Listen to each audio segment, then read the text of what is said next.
বিসমিল্লাহির রহমানির রহিম। আজকের এই যোগদান অনুষ্ঠানে স্নেহভাজন সভাপতি, জাতীয় পার্টি থেকে রহমতুল্লাহ নেতৃত্বে যারা যোগদান করলেন তাদের সকলকে আমি আমার নিজের এবং আমার দলের সকলের পক্ষ থেকে আন্তরিক অভিনন্দন এবং শুভেচ্ছা জানাচ্ছি।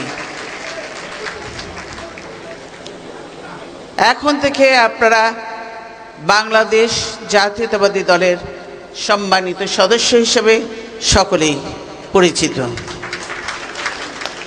আসলে হাতে সময়